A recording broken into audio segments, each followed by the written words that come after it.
with a dental office in the house. So that's where our search began. It was a pretty limited number of situations that met that protocol. And there were actually 3 dental offices within homes that were for sale back in 1981. And we were fortunate enough to be able to get one in the town of Dobbs, in the village of Dobbs Ferry. And over the course of the next 9 years, I ran 2 offices, eventually selling the office in Brooklyn to an associate of mine who I brought in to help with the patient load. During that time, it was like 3 days a week, 3 days. My decision to move or to look for a home-based practice was one based strictly initially out of wanting to be close to the family and wanting to have, not just be a dad who drove off to work in the morning, came back late at night, kissed the kids in the morning before they went to school, and came home to seeing, possibly seeing them for a short while, or in some instances having them already tucked into bed, but I wanted to be an integral part of their life.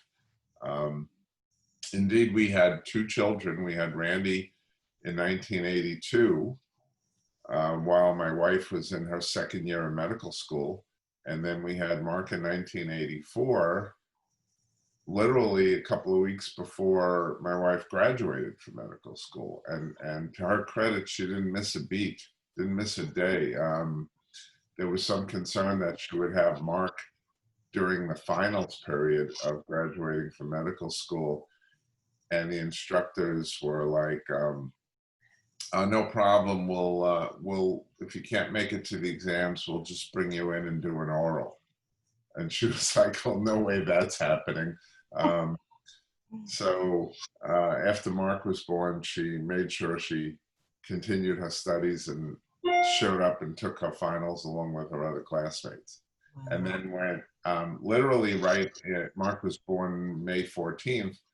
6 weeks later, literally jumped right into her residency program. So she finished her residency training and got her medical license, and then decided to take some leave of absence for what was supposed to be a few short, years, which turned out to be 10 years. During that time, we had 2 more children, Donna and Ariel. And by 1995, she was ready to try, when the youngest Ariel was in kindergarten at Concord Road in Ardsley, she was ready to try going back to a residency program, but found that managed care had really affected her particular practice. She was a psychiatrist, and she was very unhappy with it. And at the same time, we had a really exploding dental practice, and I had a staff that was, really working hard to handle the increased patient load we had, and I was kind of running the whole show. I was being dentist, I was being office executive, managing, overseeing everything, delegating not enough things. Maybe it was because of personal feelings that no one could do the job as well as me. That's something I think that's really critical if you ever get into a position where you are the manager or even an owner of a small business or an enterprise, that you're only as good as your employees, and you have to really learn to evaluate your employees and trust them to handle the roles that you delegate to them and oversee with appropriate guidance and oversight what they're doing.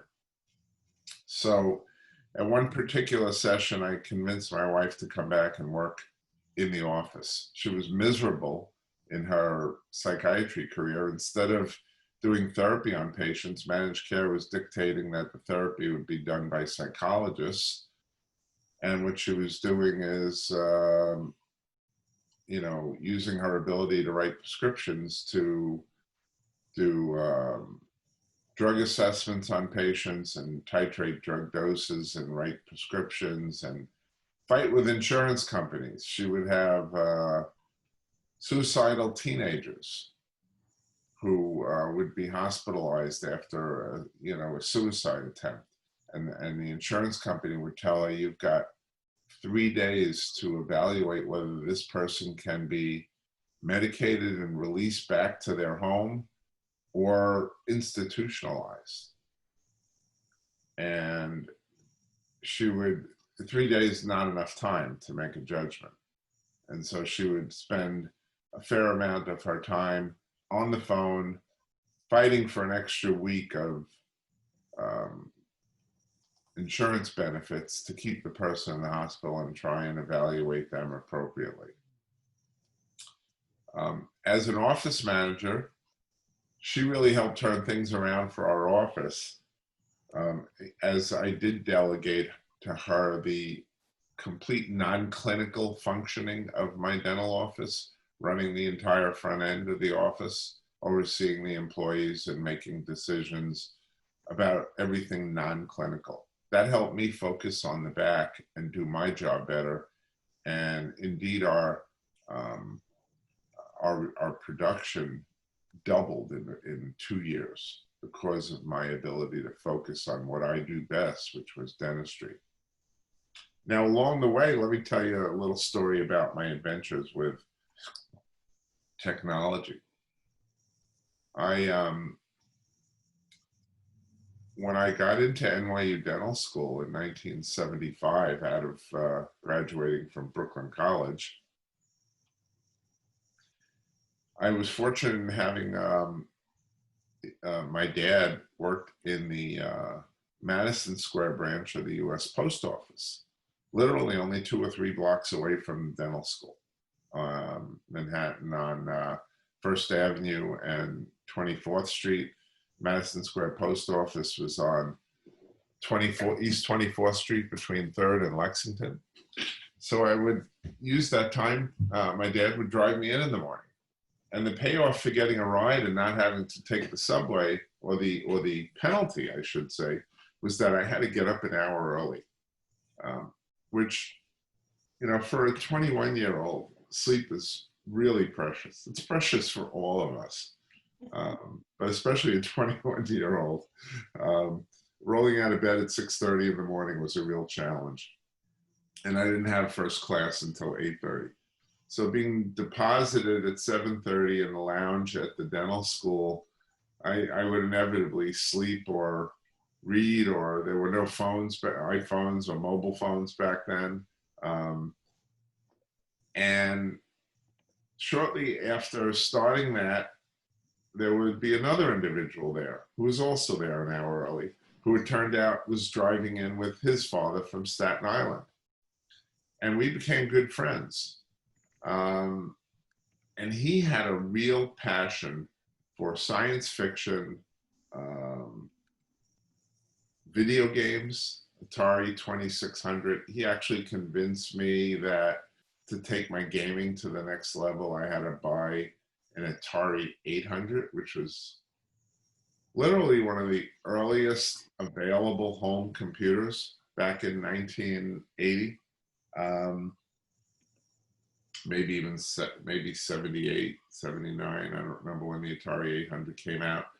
My individual Atari 800 is now actually has a home in the Computer Museum in Mountain View, California, right where I live. So if you ever make it out there, it's a fascinating place. I guess the significance of it is it was the first computer that Mark ever learned on.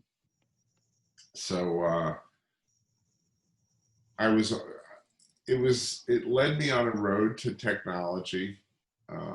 I I was really a math student growing up, but unfortunately, because of my pre-med, pre-dent workload at Brooklyn College, I didn't have time to pursue calculus, which I really would have loved. And as a result, I became a math hobbyist, so to speak. You don't use a lot of math in dentistry, but maybe I exercised my math brain by learning the basic computer programming on the Atari computer, on the 800 computer. It was a very primitive device. And I had some fun with it, playing with it, writing a database of my patients. I actually was able to produce reminder postcards to remind them that it was time for their checkup appointments. And my wife actually once looked at me doing this and said, "How long did it take you to do that?" And it was some large number of hours, but it was fun. But she didn't get it because I could have bought store-bought prepared postcards and just affixed stamps and had one of the staff members handwrite their names out in a fraction of the time I spent. But it was the fun of the program experience. So I had the bug, so to speak.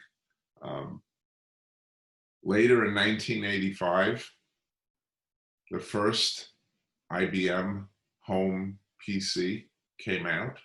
The IBM Pc Xt in 1985 had 512K of RAM and a 10 megabyte hard drive. I don't know if you can put that in perspective. I mean, that machine was not big enough to store one single photo from one of today's digital cameras. And yet, it powered my first dental practice management software at a cost, I might add, of $10,000 for the computer and the software back in 1985. That was a significant amount of my income back then. But I learned the place for technology in the dental office early on. I added things like intraoral cameras that took pictures of teeth to help me show people what was going on in their mouth in the late 80s. In the early 90s, I had a device called an air abrasion unit, which I successfully used for phobic patients and children with small cavities.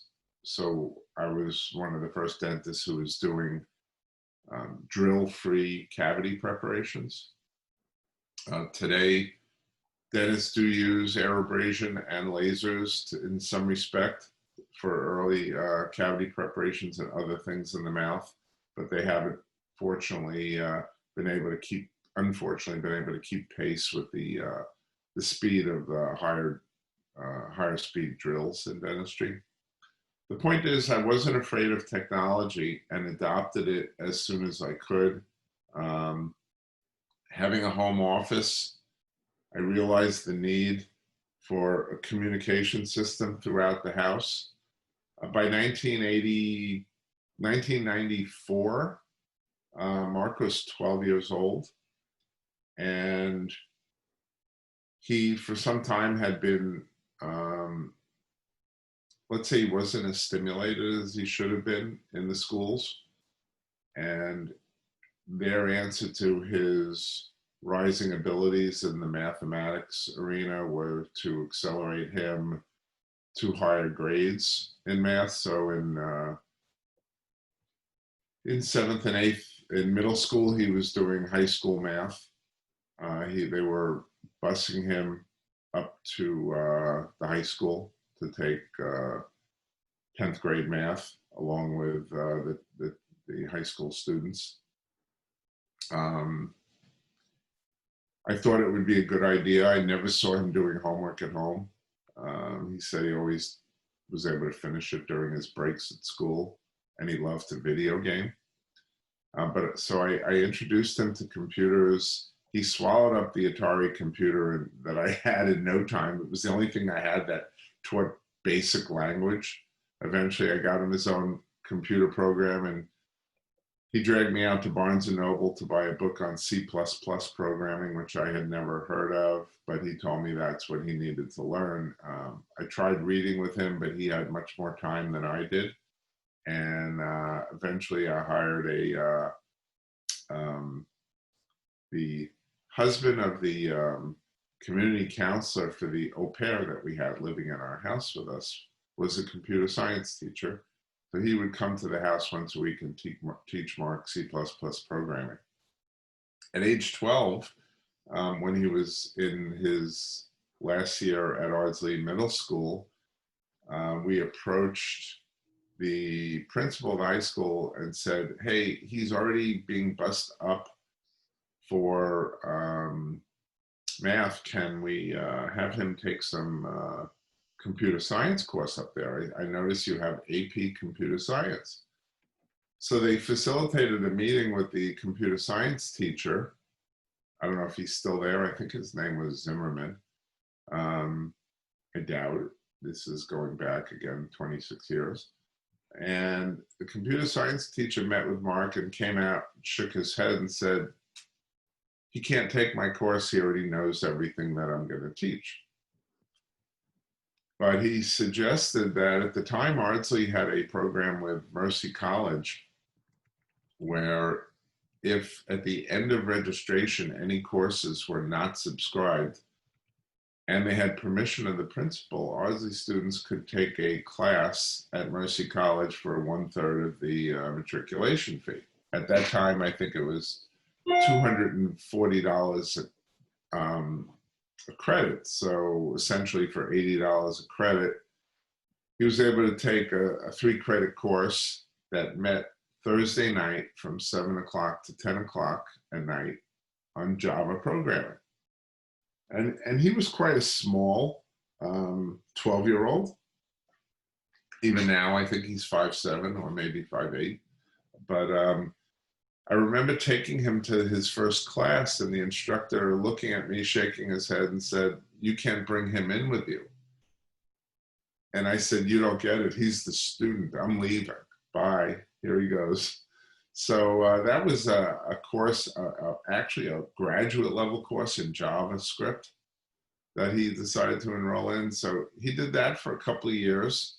And then after completing 10th grade at Ardsley, Ardsley no longer had any courses to offer him that would stimulate him. So he petitioned us to let him go to Phillips Exeter Academy in New Hampshire for his last 2 years. And there he really took off. So I forgot to interject along the way in the lines of communication. Communication is obviously critically important in a family and especially in a dental practice. When it comes to running a practice, you really need a team effort. And communication is sometimes difficult. Everybody is working in their own little cubby. I'm in my operatory, my hygienist in her operatory. The front desk person is up front. She would trudge back and forth probably a couple of 100 times a day to pass me either a phone message or letting me know my next patient was arrived and was waiting outside.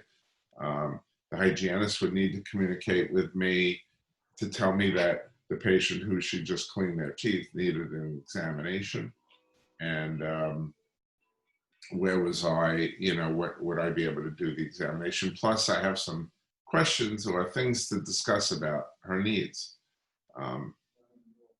So I considered putting in an electric light system with different codes for different, different reasons. Like a certain color would be to tell me my next patient's coming, or another color would mean the hygienist needs an exam, etc. And one of the best times at our home, when I remember the ages when the kids were young, school age, but still young, was dinner time. My wife and I made it a point of always having dinner with the kids. And one of the beauties of a home office was that even if I finished my patient care, but had a lot of dictation or notes or forms to do or whatnot, was I could still leave the office at 5 o'clock when the patients left, enjoy family time for several hours, and then being a late bird myself, go back down to the office at 9 o'clock after everyone's asleep and spend a couple hours doing my work. So I mentioned at our, we had a policy of each of us discussing their day. We went around while we were having dinner and everybody told us about their day and discussed particular challenges they had, or, highlights or negatives or whatnot. And we would kind of, reinforce great things. We would also problem solve, issues that any family members were having. And I remember bringing up the topic of this lighting system.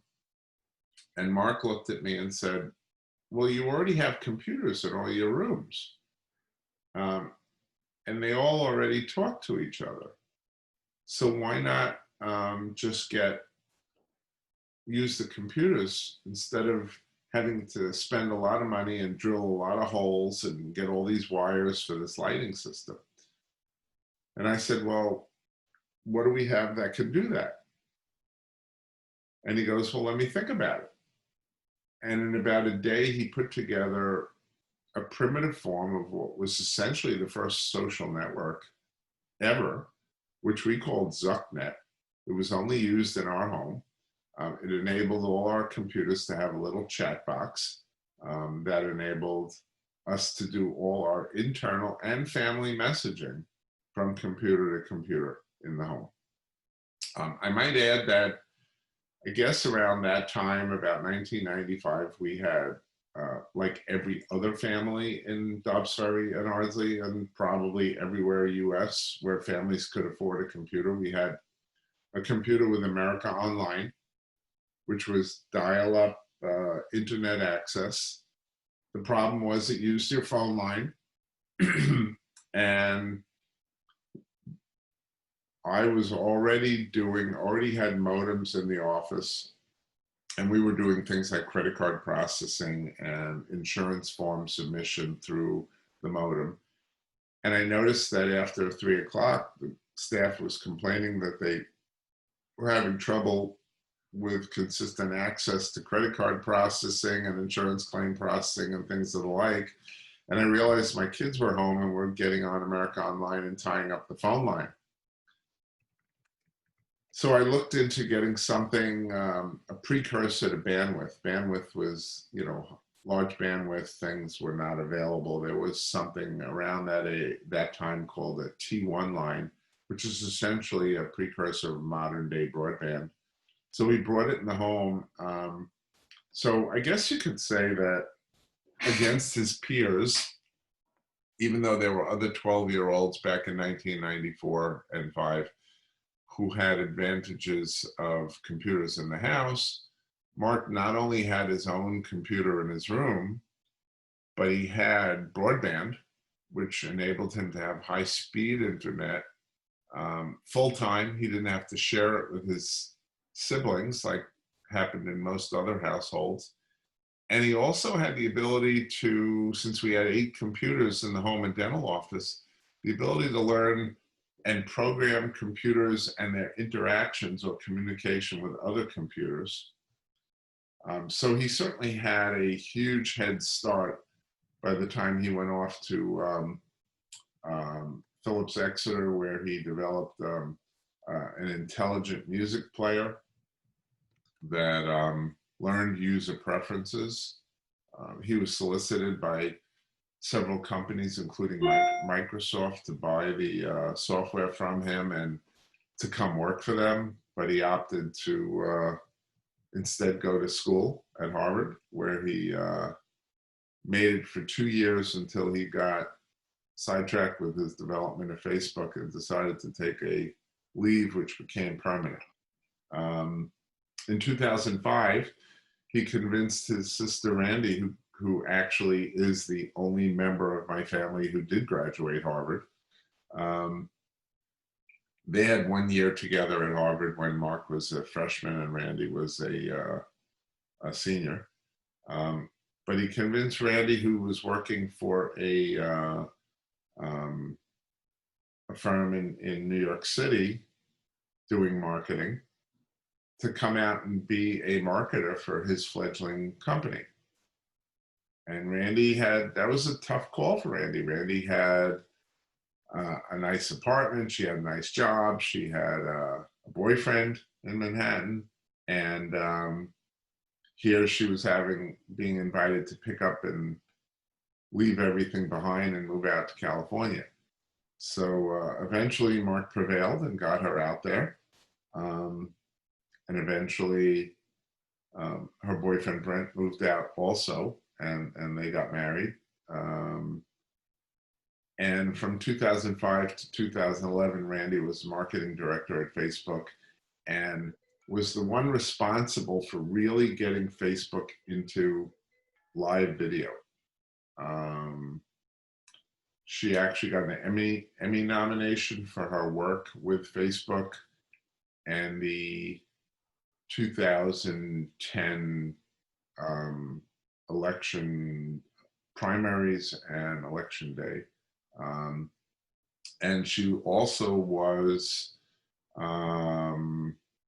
the one responsible in 2011, right before she left the company, for doing one of the first Facebook Live broadcast town halls with President Obama, where President Obama actually came to Facebook headquarters and did a Facebook Live broadcast. So that was one of her brainchilds. I think she felt kind of suppressed by what she wanted to do at Facebook, and she also had a passion for Broadway. When she was at Ardsley herself, and then Horace Mann, where she went for high school, theater was her passion and her love. And I want to say it was back in 2014, maybe 2013, 14. You could ask her when she comes on. I'm not sure the exact date. But in her new firm, Zuckerberg Media, which enhanced company's media presence, she was contacted by the play Rock of Ages. The manager of the play, The Rock of Ages, was having some difficulty, and were looking to hire Randy's firm. And Randy's here now, I see. Looking to hire Randy's firm. And someone who Googled her figured out that Randy actually had a voice and she could sing. They saw some of her YouTube videos with her singing and whatnot, and they invited her to do a 2-week stint in Rock of Ages for the character Regina, who's the second female lead in the show.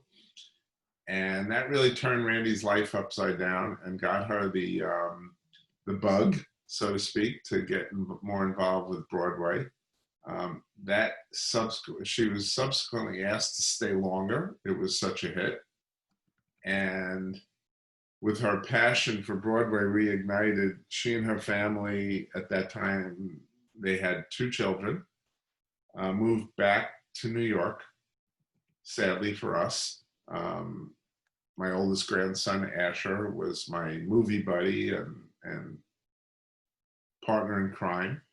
But they moved back to New York, and Randy, among her many activities with her company, was also producing Broadway plays. And last year she won 2 Tony Awards for producing Hadestown and Oklahoma. So that's become an important part of her life now. And she also has a Broadway fund that raises, it's kind of dormant right now, kind of Broadway being shut down, but they help produce and raise funds for producing Broadway plays and other behind the scenes actions going on Broadway. So Um, that's another in the line of following passion. And it's something my wife and I tried really hard to do with our kids. We both kind of, in my case, subliminal, in my wife's case, direct pressures to become doctors. You know, it was kind of, if you were smart and growing up in New York City at our age, that was something that you did. You know, you became a professional, a doctor, a lawyer, CPA, you know, predictable jobs, but not necessarily jobs that were fulfilling personal passions. So we tried to expose our kids to as many things as possible in their early life, give them as much varied exposure. You know, in the case of Randi, it was getting her singing and piano lessons because she loved music. Mark obviously enhancing his mathematics and computer abilities with whatever equipment he needed to take his skills to the next level. With my daughter Donna, who is ultimately got a PhD in the classics from Princeton after going to the University of Chicago. It was fostering her reading, inundating her with books, any kind of books she wanted. You know, and then our youngest daughter, Ariel, was the social butterfly. So she was, you know, really into people skills and dressing and social engagements and whatnot. So in her case, it was enhancing and fostering her relationships with her friends that helped her out in her future career. Ariel is now working for a venture capital firm out in the West Coast. So Randi's our only departure back to New York. We've all live in the Bay Area now.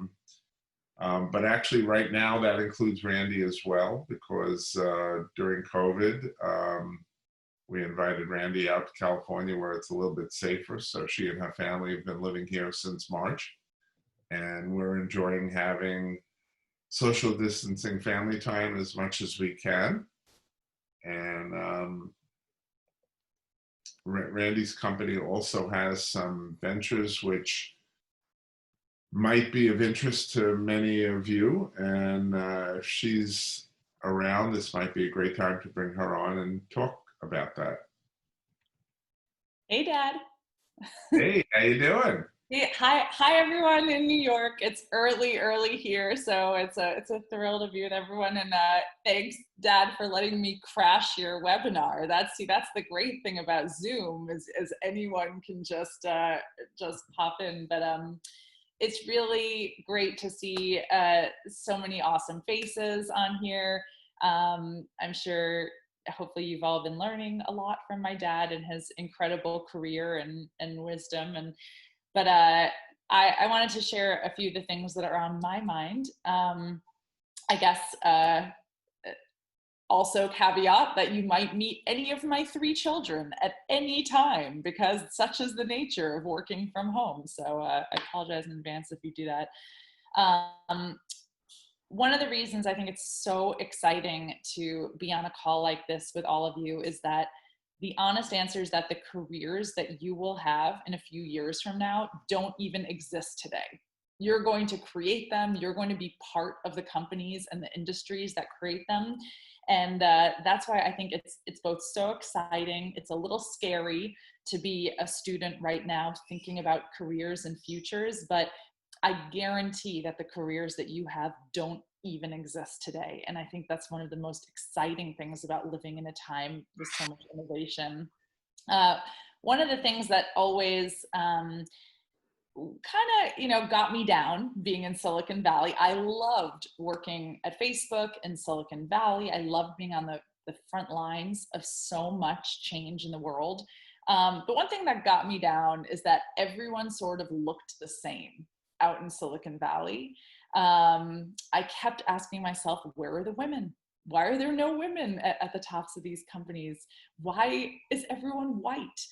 And I kept asking these questions to myself because this is an incredible industry technology that's supposed to be democratizing the world and giving access to everyone.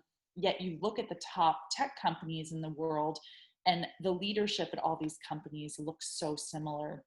So for me, that actually sparked my life mission after leaving Facebook, which was to really give an opportunity for entrepreneurship to anyone who wanted it and who deserved it. And for me, a lot of that initiative meant encouraging more women and girls to get into technology. It encouraged expanding what the notion of an entrepreneur looks like in America. So for women and girls, I started doing a lot of research on why we lose girls in technology. And my research started showing that it's around 8 years old that we lose girls for some reason. Around 3rd, 4th grade, girls start saying, well, I'm not good at math, that's for boys. So one of the educational initiatives I launched is called Sue's Tech Kitchen. It's actually going on right now, and it's a series of super fun online camps where you solve mysteries, you're learning about magic and illusions and 3D printing and all kinds of fun things in it. Kind of an aha moment. In non-COVID times, we actually were touring a dessert shop around the country where you could get 3D printed chocolate and you could have a robot make a cake for you and all kinds of fun things like that, just to spark that love of technology early. My other initiative, though, is called Zuckerberg Institute, where we train students and entrepreneurs. And for me, that's a real passion of mine because I've started to take a look in this country of some of the real issues of digital divide. I think many of us on this call are lucky to be born and live in a zip code where we have great access to Wi-Fi and technology. You're on Zoom right now, so you obviously have access and you have the entire world open to you. But most of us only need to drive a little distance to get to a zip code where people don't have that kind of access and don't have the entire world open to them that way. So with Zuckerberg Institute, we are trying to change the face of entrepreneurship by giving everyone, high school, college student and up, access to all the skills that you need for those careers that don't even exist yet. Whether that's starting as putting your personal brand and your story together so that you stand out on a college application, on a job application, training you to think like an entrepreneur and innovate or found a co-founding team. That has been really just the biggest joy for me is working with students across the board. So that's where I spend most of my time with Zuckerberg Institute and Sue's Tech Kitchen. And I hope that one of you will hire me one day because I genuinely feel that all of you are going to go on to do amazing things. And I hope you'll think of us when you do.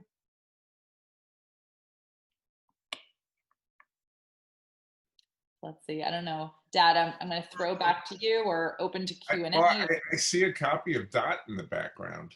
I do. I know. I strategically put that there, but also to like hide all of the kids' toys. I just asked a question.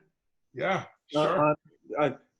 Just to start the questions, I'm Paul Feiner. I'm the town supervisor, and there's a lot of vacancies on Central Avenue, 119, Sawmill River Road. You know, a lot of small businesses are going under. Would you have any advice for a locality what we could do to sort of reinvent the downtown, communities that are all going to be struggling, especially post-COVID, the malls and all that. Totally. So I noticed what they're doing here in Los Altos, California, where I live. Obviously, people are not going into businesses and stores. Businesses have been able to get some relief up to now with PPP loans and things like that to help them keep employees salaried. But obviously that's going to change, and this is going to go on for a while. Businesses that are succeeding are learning how to function in this environment. So in our town here in Los Altos, they have weekends, they're closing to auto traffic, and the stores are able to set up their wares outside the store. So obviously with food places, that's been going on a lot for a while. We've got a lot of restaurants that are functioning with outdoor seating, outdoor dining, things like that. But even shops like bookstores and toy stores are able to set up tables and put their wares outside the store and enable some sales and to keep that. And also, obviously, over the course of the computer era, if you want to call it, any business worth their salt has some sort of online presence. So the ability for a business to conduct a significant portion of their business online is absolutely necessary for the survival of their business until the time where they can actually function as a brick and mortar store again, if that time ever returns. As Randy mentioned, and obviously this is a lesson to our students here who are at the point in their lives where they are pondering careers. I wouldn't look at COVID as a one and done incident that's going to be done in a year and, our lives return back to what they were. Who's to say COVID never goes away, or who's to say there aren't a plague of the year, that this is what our future is like.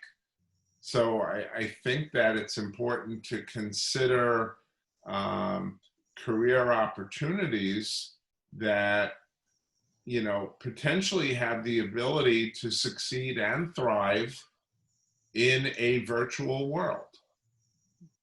Randy, what do you think about that? I want to agree with you. So this is actually the third kind of radically transformative event that I've been through in my life and my career. The first was 9/11, which just completely radically transformed New York City, transportation, real estate, just in minutes, entire industries and lives changed.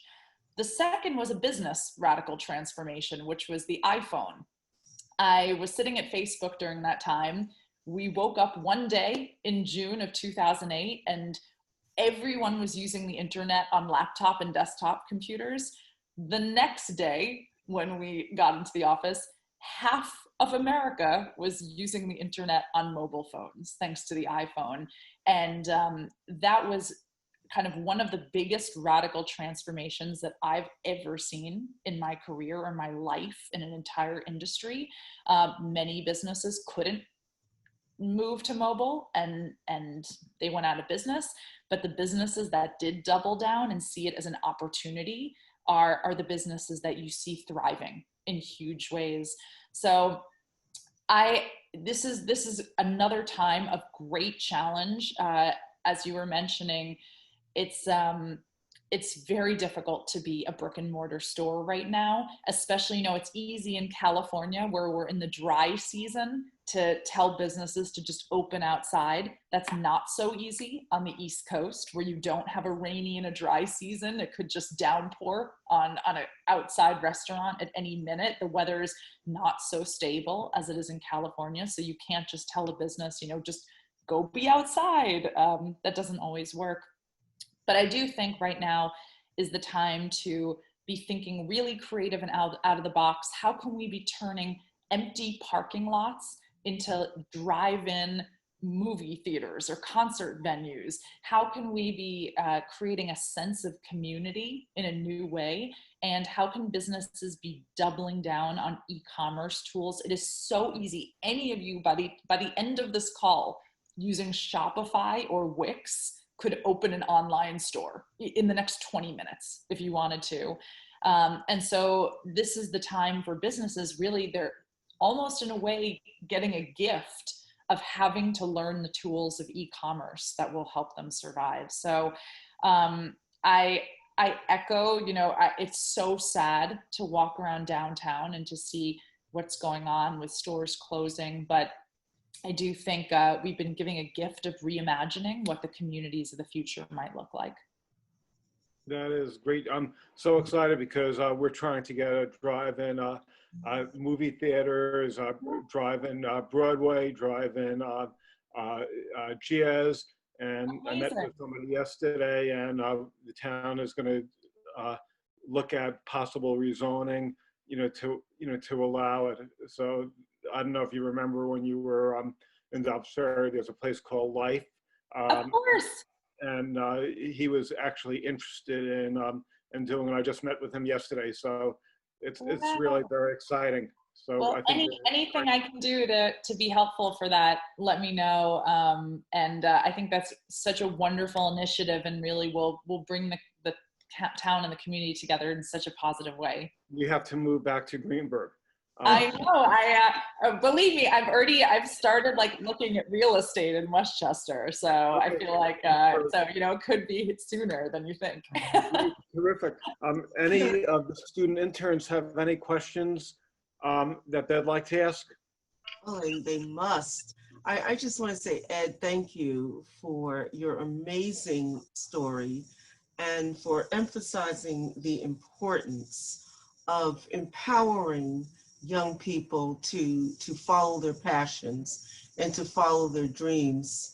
I don't know if you remember several years ago, Al Jarreau, one of the lyrics in one of his songs was "Follow the fellow who follows his dreams." And it's just so empowering. And Randi, the story you told about the study of what happens to girls around the age of 8 in terms of kind of talking themselves out of math and technology. I told the interns a few weeks ago a story about how at 8 years old, I was in 3rd grade, and how I hated math so much that whenever the teacher would announce math, I would raise my hand and ask to go to the girls' room, and then I would get up and go hide on the stage behind curtains during time, and nobody ever came to look for me. And so after I figured math was over, I would just wander back to the classroom. And it wasn't until my college years that I met a professor who was actually a peer mentor, who helped boost my self-esteem in math. But I wanted to also bring a question, Randi, from your work that you're doing right now with the Zuckerberg Institute. You mentioned a little bit about the college essay intensive, and then also you said that the Institute trains members to lead while surrounded by a supportive community of like-minded individuals. To learn more and meet our coaches, come join our weekly totally free brain breaks and check out our private tutoring offerings, or become part of the high school innovator program. For the students, for the interns who are joining us today, they are all high school students. I would say about a third approaching their sophomore year, a third approaching their junior year, a third approaching their senior year, and then actually a quarter of each. And then we have a quarter representing college students. So you're speaking to them with regards to the Institute. Can you elaborate more a little bit more on the weekly free breaks, the private tutoring offerings, and the high school innovator program? Yes, thank you so much for opening that opportunity up for me to discuss the programs. So first of all, I deeply understand a lot of the challenges that so many of you are going through, especially right now. You probably were so excited this summer to have this incredible internship, and then all of a sudden it's over Zoom. You know, what a letdown. And I'm sure this incredible group did the best possible job of giving you a great internship opportunity over Zoom. But let's face it, it's not the same. And I think a lot of us are feeling very lonely. We're feeling very disconnected from our community and our peers. And we're feeling a little lost, feeling like, how am I going to differentiate myself when I apply to college, when I apply to other jobs, when right now there are no opportunities for extracurricular activities and no opportunities to do anything that's really differentiating. So the first thing that we want to do as Zuckerberg Institute is just give you that community and help you feel less lonely. So every single week we do these brain breaks that are completely free, $0. You come in and you just like hang out with us and discuss what's going on, what's on your mind, how we can help you. Our coaches are both just extremely motivational, but also like licensed mental health coaches too. So can really help with anything that's going on in your mind that's bothering you, that you're excited about. But then we also want to arm you with real world skills too. So for example, we just ran a program called the Post-Pandemic Task Force, where we basically asked high school and college students to reimagine what industries will look like once the pandemic is over. And so some students wanted to think about the restaurant industry, some wanted to think about sports venues, and we partnered students with experts in those fields. And at the end, they actually made a whole presentation about what they thought the sports industry would look like, or what travel would look like. And so that's I think a really interesting way to learn things that you wouldn't necessarily be learning in school and pick up some skills that are differentiated.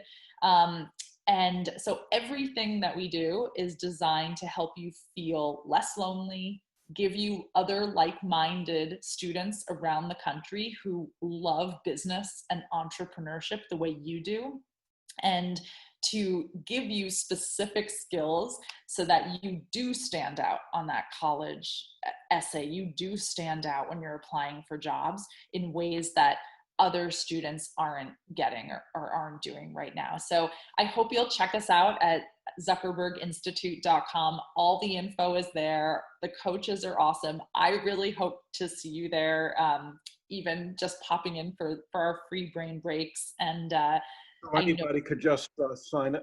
Yeah.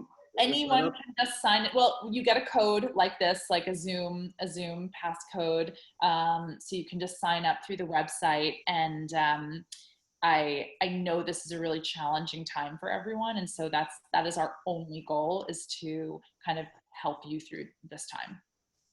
That is an amazing gift. And so Randi, could, if any of the students who are in this program want to connect with ZI, is there an opportunity for them to mention, we met you through the... Yes. In fact, yes. If you mention you met me, it's a really small team. I've already alerted the team who checks in on the RSVPs for things that anyone from here is a friend of mine. And so we really look forward to having you. We have a community center, the Theater Young Community Center, in the town of Greenburgh. And I could see this being a program that the center may want to sort of partner with, because it's such a great opportunity. One of the ideas that, we had, and we're actually going to be, pursuing it, is have students during the year work with small businesses and train them to use social media. And is that something that... Yes, I love that. First of all, that's a brilliant idea. I think this is a great time for generations to be coming together and thinking about things in new ways. And we would love to be a partner with you on that. So I'd love to connect more offline to see how we can do that. This is great. Does any of the interns, I'm so excited that I wish I was a student right now instead of a town supervisor, because this is so inspiring. It's really exciting. Like you said, we have to take advantage of the fact that this pandemic is an opportunity. And although everybody's disgusted and feeling down in the dumps, we have to reimagine how we're going to be operating post-COVID and turn this into a positive rather than a negative. So this is such an inspiring, talk. I'm so thrilled that both of you are taking the time to speak to us. Are there any students who have any questions? I have a question.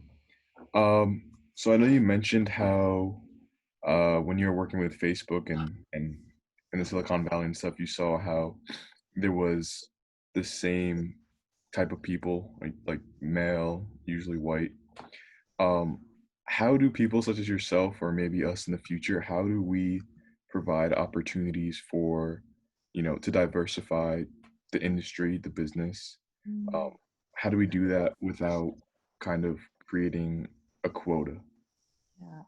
Nick, that's such a beautiful question. I'm so glad you asked it. And I think it's going to involve a lot of hard work on many fronts for many years. The good news that I'm seeing is there is progress. It's not enough. When I went out to Silicon Valley, I could only name, I think, one investment firm that had even one female partner.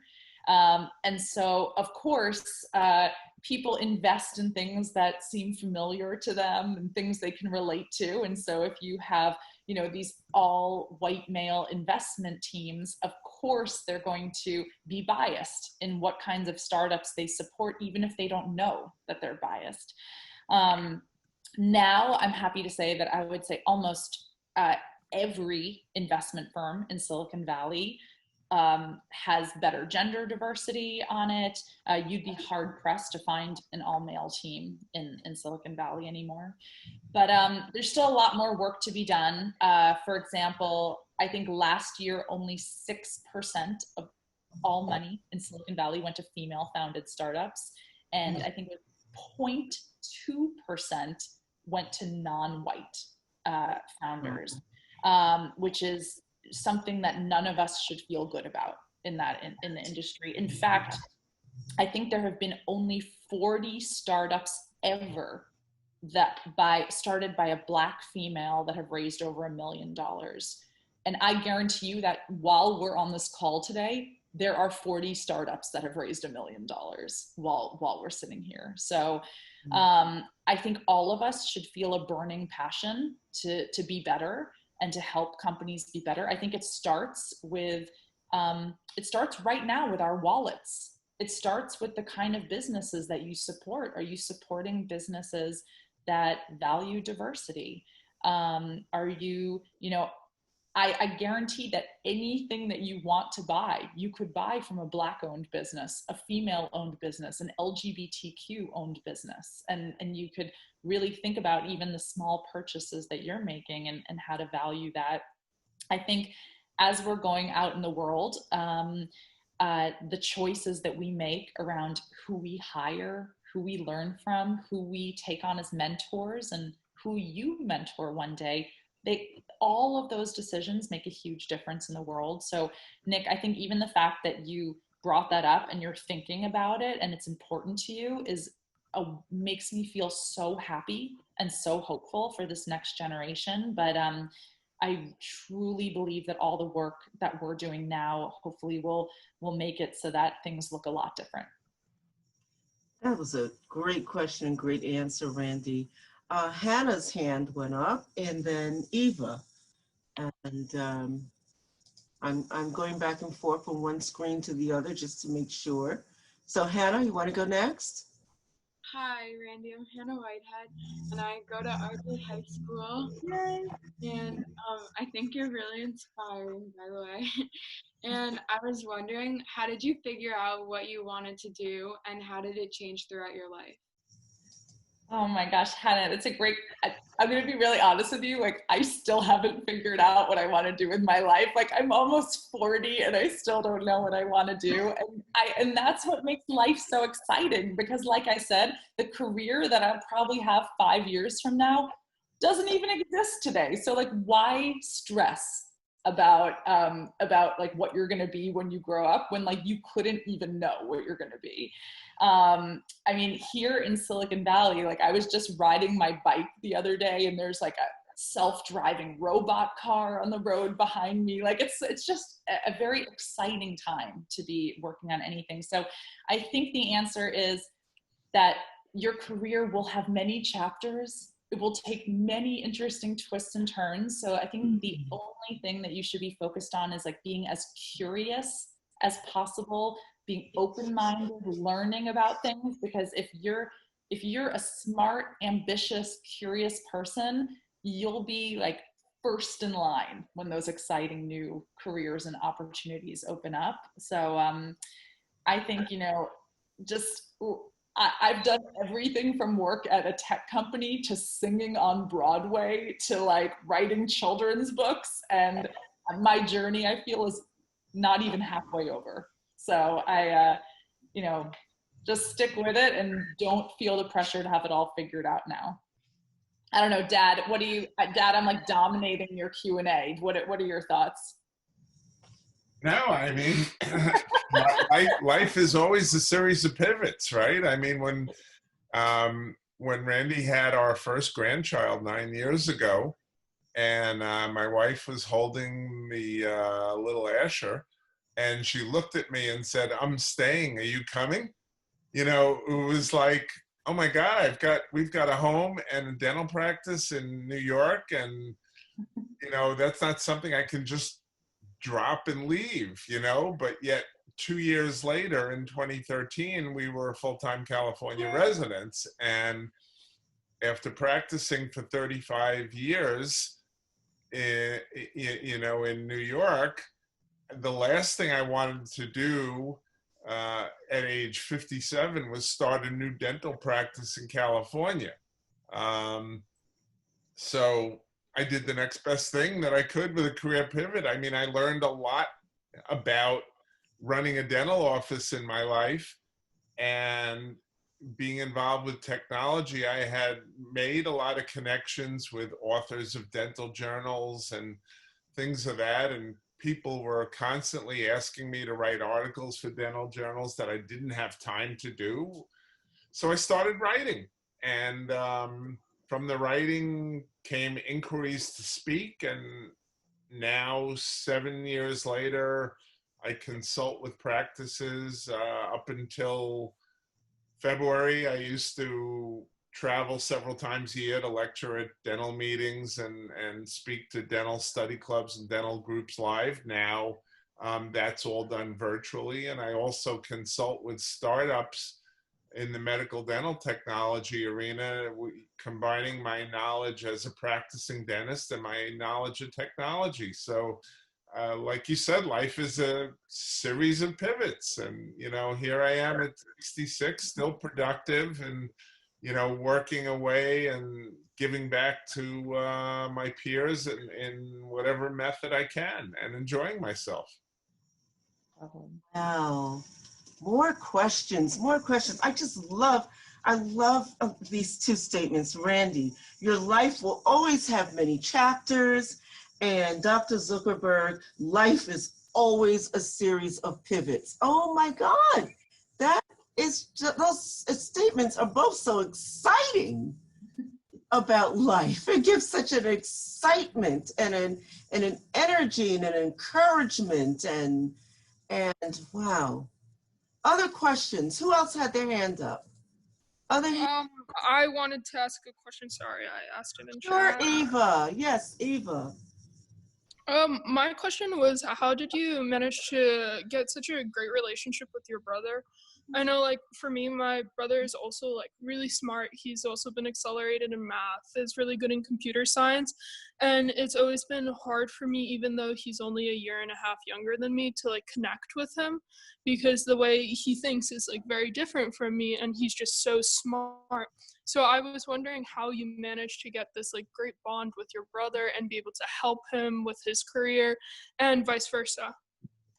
That's a great question. And I'm glad you're thinking about it, because I always tell people, I'm like, always be nice to your brothers and sisters. You never know when they're going to grow up to be a billionaire and hire you.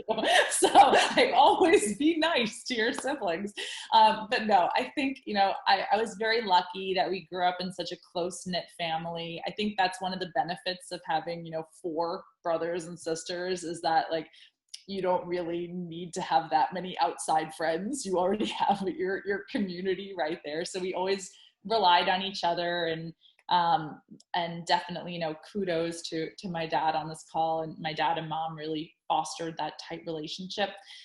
I do want to say, like, if for anyone who's sitting there right now and you feel like maybe you don't have the best relationship with your brother and sister, things change over time as people grow up. Maybe now, the age gap between you and a sibling feels really big. It feels like you don't have anything in common. You can't relate. You don't have the same interest. But as the years go on, those gaps feel smaller, because you'll find yourself in the same phase of your life where you're both really focused on a career, or you both have children, or and even an age gap of 7, 8, 10 years suddenly doesn't feel that big. So I think just keep working on having that relationship. And I guarantee you that as you both, turn to focus on your careers and business and work and things like that, you'll find new ways to relate to each other and help one another. And that's certainly what has happened in our family. Eva, remember one of our guest speakers, and I don't recall which one, maybe someone in our group might remember, but one of our guest speakers said either last week or a week before, seek to understand first before seeking to be understood. And I have younger siblings too, and it takes a while. It's putting yourself aside, being more focused on them, seeking to understand what is it that, what's so quirky about my brother? What does he like? What does he enjoy? Just showing an interest brings people closer as well. Other questions for our wonderful guests. Ladies and gentlemen, I just have to tell you again, that the chances of meeting Dr. Zuckerberg and Randi Zuckerberg in another format, a virtual format, or in some other time and space in life, is pretty slim. Take it. I have a question. This opportunity. I have a question. Okay, Michael. Oh, what was it like being on Broadway? How was it like acting and singing on Broadway? Oh my gosh, it was both amazing and the scariest thing that I've ever done in my life. Sometimes in life I once had a mentor tell me that if you don't feel uncomfortable at least once a month, you're not like pushing yourself hard enough in life. And so when I got the call to be on Broadway, I was sitting in California. I had a different life. I had sort of put those dreams behind me, and it just reignited the spark in my soul. This had been my dream since I was so little. They told me, they were like, it's a very small part. Don't worry, you'll learn it really quickly. Well, it was the second lead role in the show. I had like 4 solos and dances, and I only had 7 rehearsals from moving to New York to opening on Broadway. 7 rehearsals over the course of about a week and a half. I never even actually got to rehearse on the stage where I performed in, because there were shows going on there every night already. So I rehearsed in this like tiny little rehearsal studio by myself. And then my first rehearsal on the Broadway stage was 2 hours before I opened in the show. So it was hands down the most terrifying, scary thing I'd ever done in my life. But you know what? I think you surprise yourself in life when you challenge yourself and you rise to that challenge. And now, even in the kind of the most challenging times, I think, you know what, if I could do that, I could do anything that the world throws at me. And so it was an incredible experience. I ended up doing the show for about 30 performances. And what it taught me, though, is that, you know, as fun as it is to perform on Broadway, it's even more fun to be the person calling the shots, to be the boss. Like, it's more fun to be the director or the producer who's bossing around the people who are on stage. And so that's how I transitioned into producing and into getting involved on the business side of theater. And so for anyone who has a dream in acting, anything creative, pursue that dream, go for it. But maybe challenge yourself one rung higher and think not only how do you be the actor, but how do you run the show? How do you write it? How do you be the one in charge? Did you ever have like setbacks where you tried something and it was a big failure? And how do you deal with failure? All the time. And I'm sure, Dad, you have some thoughts on this too. But my first project that I did after I left Facebook, NBC asked me to create and produce a show about startups in Silicon Valley. It was such an exciting opportunity. I spent a year of my life working on this television show.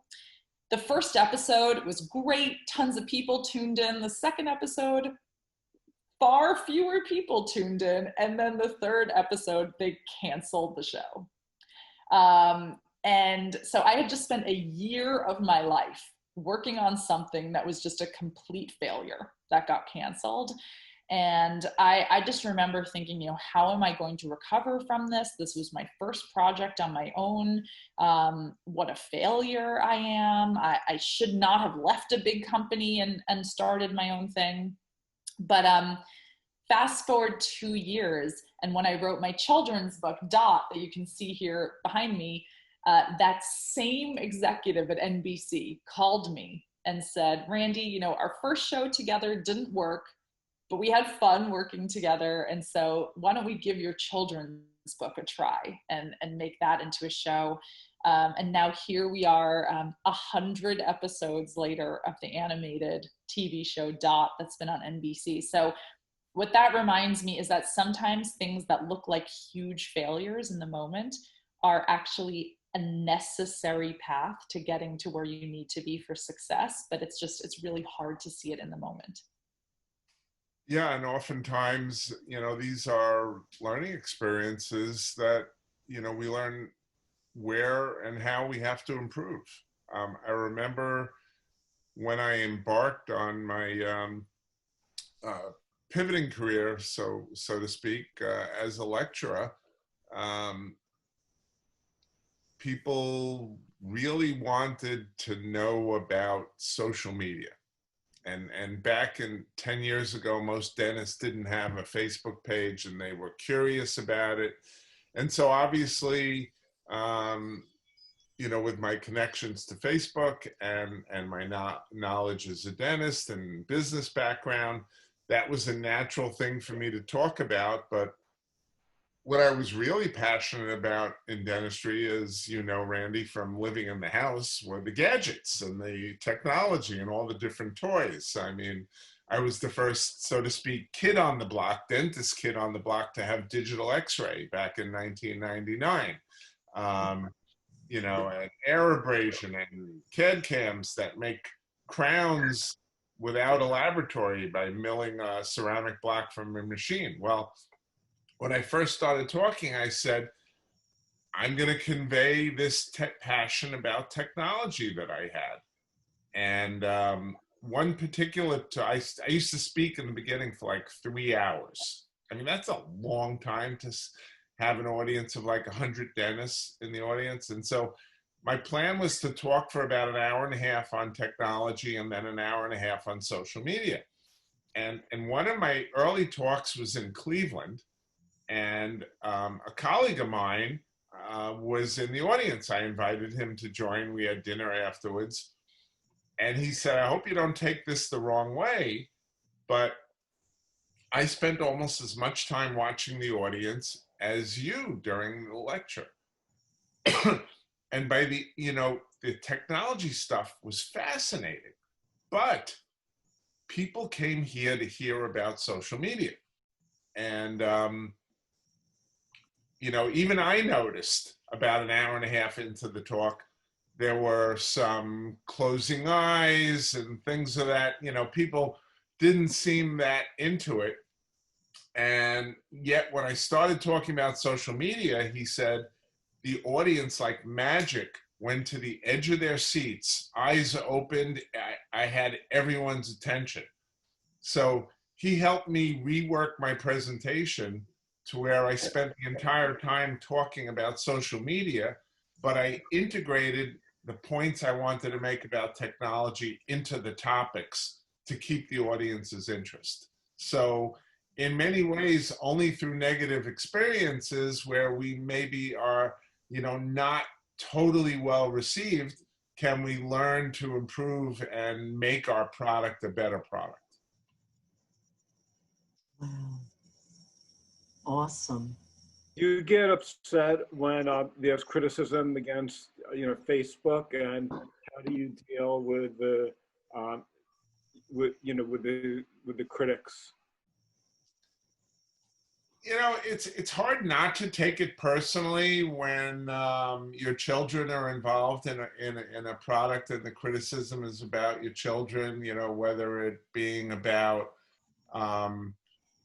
some stance that Facebook has that's being personalized to being Mark. And when Randi was so instrumental in bringing the video component to Facebook during her time there, and you would read, knowing how hard she was working and really appreciating the product she put forward, there were inevitably remarks in the media that Facebook should stick to, what it knows. I mean, a video in its early stages, like everything else, needed pivoting and improvements, and, I'm really proud that Randi was part of that effort and brought that to Facebook. And, I think the thing that disturbs me the most, I've learned to kind of, hard shoulder it, but what disturbs me most is when the media says things which we know not to be true.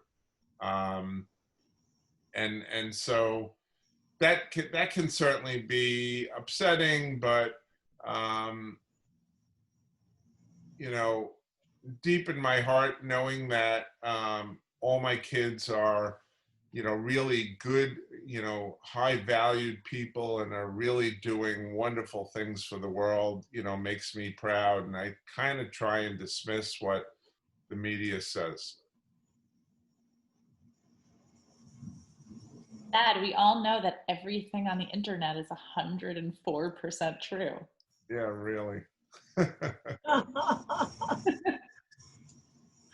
Wow. Other questions?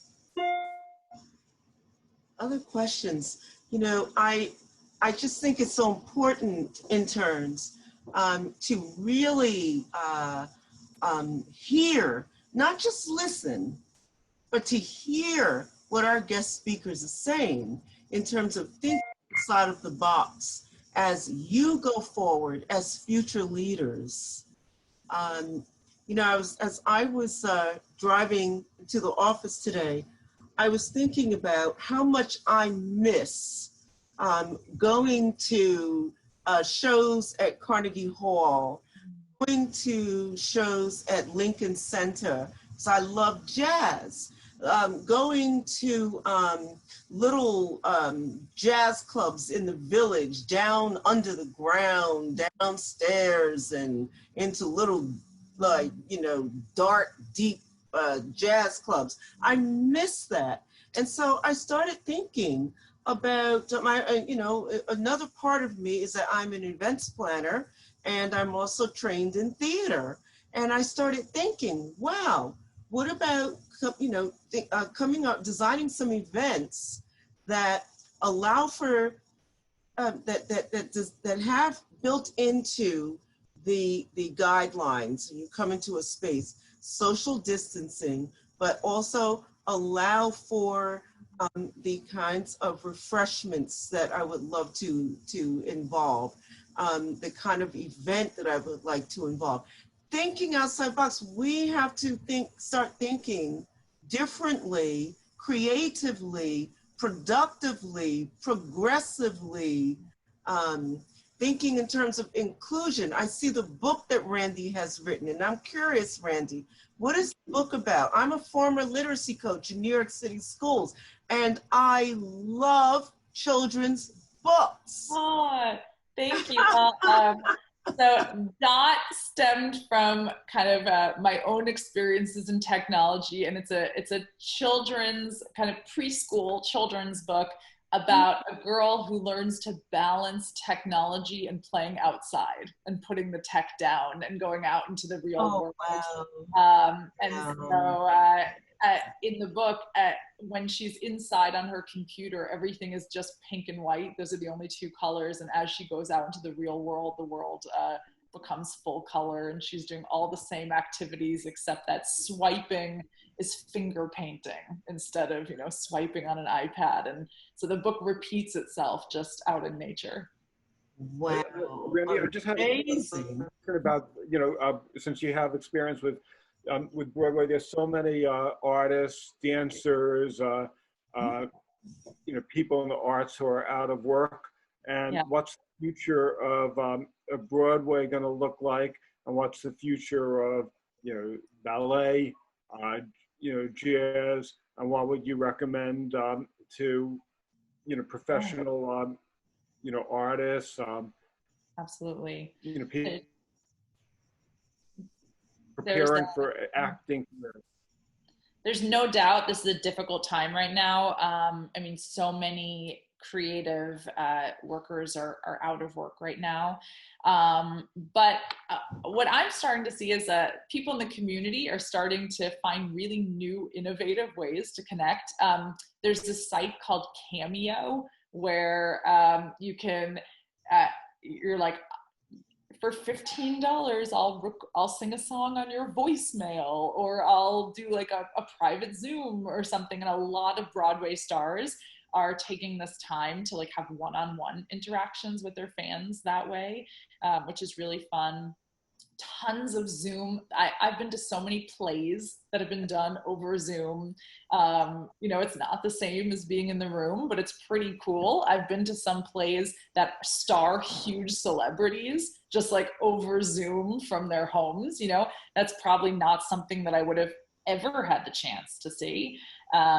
And so that's cool. I actually, I have a radio show that I do on Sirius XM, and I just spoke with the head of Carnegie Hall on it last week. And while of course you can never replicate the experience of sitting in Carnegie Hall over a computer, what they've found is that, 99% of the world will never make it to Carnegie Hall anyway. Maybe they can't afford a ticket to New York. If they do go to New York, maybe they're not going to prioritize classical music. And so what this pandemic has given them is the opportunity to reach that 99.9% of the world that would never have made it into Carnegie Hall personally, but that they never really tried to reach those people ever. And they're doing all kinds of virtual concerts. They have programs all over the world. So again, I think this is forcing a kind of old school industry to think outside of the box. And I think live entertainment will be better for it. So Randi and Dr. Zuckerberg, I have a question for a future engineer here in our group. Do you think that once engineers figure out how to manage airflow so that the air in the room is directed in a certain direction, that we will return to in-space gatherings? Because right now they're looking at, how the flow of air can either help spread contagion or how certain flow directions of air will dilute the flow of the contagion. But once someone figures out how to manage all of that, what do you think the possibilities might be? Well, in dentistry, there's a lot of aerosol in a closed space. So a lot of the drilling has a water spray. Yeah. Ultrasonic scalers also have a spray that comes up in the air. So, we're thinking with the aerosol, the biggest harm is for the staff, for the dentist and the staff. A lot of people think, well, is it safe for me to go to the dentist? I mean, the aerosol is your own spray. And the dental personnel are wearing N95 masks and shields on top of the masks. So I think the delivery of dental care is actually safer for patients than it is for dentists and staff who are subjected to dozens and dozens of,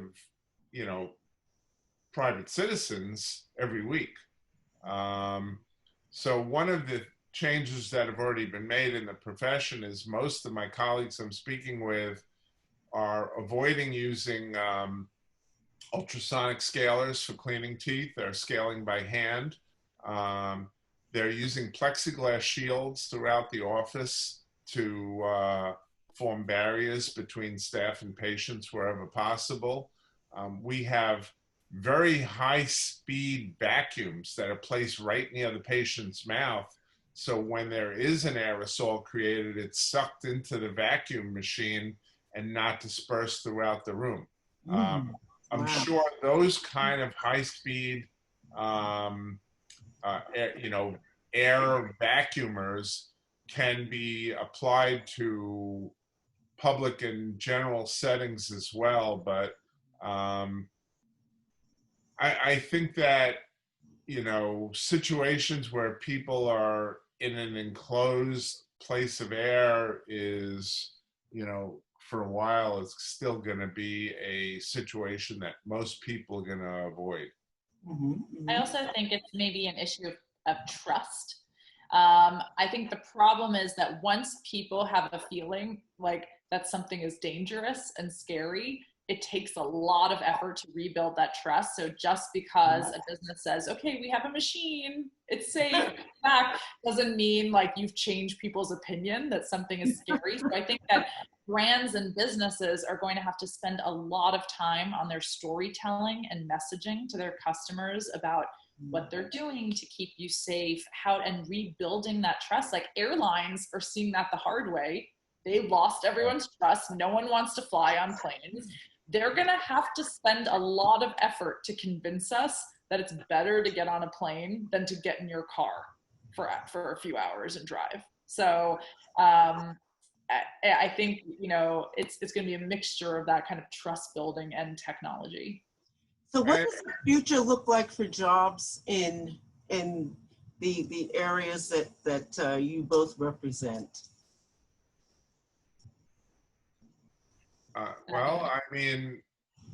We've got a lot of dentists. They're not going away anytime soon. We've got a lot of young dentists in dental school, and they're not, repivoting out of dental school. Dental school tuition is $100,000 a year in some schools. And a lot of people have put, I know a lot of young dentists coming out of dental school that are $600,000-700,000 in debt. That's not something they can just walk away from. So they're gonna drive the profession and come up with, as we discussed, innovative ideas to make, this work. People are always gonna need dental care. So it's up to us as members of the profession to instill confidence in the public that going to the dentist is safe. And we're going to need to figure out ways to make the dental experience safe, not only for patients, but for dentists and staff as well. I think one of the most exciting things for all the students on this call is to think about the possibilities of all the companies you could work for right now. In a world where everyone is remote, it doesn't matter if you live in Greenburgh or if you live in China or if you live on the moon. Like, it doesn't matter. You could literally work for any company right now because every company is doing their work like this.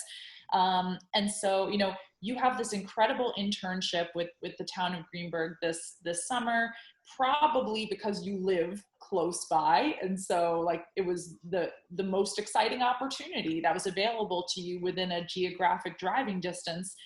But next summer, I mean, why not apply to an internship at Microsoft in Seattle, like while you're sitting here in New York? You know, why not apply to an internship at Disneyland in California while you're sitting here? Like, the entire world has now just opened up to you. Yes. And I think that, you know, for the savvy students on this call, that's something to really take advantage of. Yeah, you know, I want to close with a comment that this is, you know, as Randi said, this is a transformative time in life. One of those times, like the realization that the iPhone was going to change everything. I like to, you know, when Mark first started Facebook, a lot of people said, wow, he's brilliant, he's amazing, you know, wow, how did that happen? And if you think about it, he was just lucky, right? I mean, yeah, he had skills, and we put him in place with great skills, and he was certainly a very gifted individual, but he was also lucky to be dropped into a time and space where the world was rediscovering from the offline world to the online world, and everything had to be, everything that had ever been created prior to 2002, when you know, Facebook started, everything created that was hard copy now had the opportunity to be recreated in a virtual sense, including the Facebooks that were handed out at school when a new student got handed a book with the pictures of everyone. So that was a transformative time and an exciting time to be an entrepreneur, have you, in that so many things that were out there had to be rediscovered. And this time, I think, is no different. This pandemic is making us look at everything that's in person and brick and mortar, and the opportunity is there to say, how do we make this into a virtual pandemic livable experience or job or occupation or anything else? It's up to your creativity to discover it. Everything is ripe for something new. This is great. I really want to thank you for spending so much time, you know, with us, and I'm really excited to have the opportunity to encourage our town, young students and the community centers to take advantage of the Institute, because it's such a fantastic opportunity. And I'm sure that we're going to be able to help many, many young people by, you know, partnering with the Zuckerberg Institute. And I also want to thank you for really not changing. You know, there's, you know, when you were just a dentist and Mark wasn't famous, you were very approachable, and you know, you weren't arrogant, and you have not changed. And I think that's a real credit. Sometimes the people who become legends in their mind are the people who never made it. Yes. I too want to thank both of you for sharing your earthiness, because that's really where you come from, a down-to-earth, earthiness spirit. Otherwise you wouldn't be here sharing your talent, your truth, your experience, your expertise, and your willingness to empower these young people through your stories, through your wisdom, through your advice. That's empowerment. And it's just so precious. It's priceless. Thank you. So we're also going to hear a thank you to Dr. Zuckerberg from, where is Thank you so much for having me. from Isabel Rippin. And then I would like for Josiah Snaggs to thank Randi. Okay, Isabel? Sure. So like Judith said, I'm Isabel Rippin. I'm also an Ardsley High School graduate. But I just want to say thank you on behalf of myself and the other interns to Dr. Zuckerberg and Randi for coming today and sharing your thoughts and your time. I was really inspired by the way, Dr. Zuckerberg, you spoke about following your passion with technology and incorporating it with your dentistry, and also empowering your children to do the same and following their passion that same way. And then Randi, to you, thank you for speaking about the Zuckerberg Institute and all of the projects you've worked on and the many different things you spent your time on. I was really amazed by the information you shared about girls losing interest in technology around age 8, and what you're trying to do to prevent that and empower girls and other people to get involved with technology. So really just a huge thank you for your time and all of the thoughts you shared. Thank you, Isabel. Josiah? Thank you, Miss Randi and Edward. I really enjoyed your lesson on how life can lead you in different areas of expertise. You can go anywhere in life, and you don't really know what that is from the go, although you might want to go in a certain direction. So thank you for shedding light on that with this group. Paul, thank you for bringing Dr. Zuckerberg and Randi to us. And I want to thank everybody. And I keep thinking of Randi's comments when she said, if you have a brother or sister, be nice to them, because you never know. One day they could be a billionaire and they may want to hire you. And that goes to everyone you meet, because there could be anyone you meet, that interaction you have with them, that could be the only time you're ever going to interact with them. And you never know, 3 years from now or 5 years from now, you're nice to them. If you help them, it may come back and help you later on. So you may think somebody is annoying. You may not really think that highly of them, but if you treat them with respect, it could end up paying off, later on. So to me, I'm going to repeat your comments to lots of people in the future. And again, I'm really very, very appreciative of the time both of you spent. And, I'm going to reflect a lot on, what you said. And, again, I'm really excited about the Institute, because I think it has the potential to help a lot of young people become great successes in life. So thank you so much. We should also, Judith, reach out to all the school districts in Greenburgh and let them know about the opportunities, because I really feel that, all the schools would benefit from the Institute. So thank you so much for offering young people this opportunity to excel. Thank you so much. Okay, everybody, let's show our appreciation. Thank you. Thank you. Thank you. Thank you.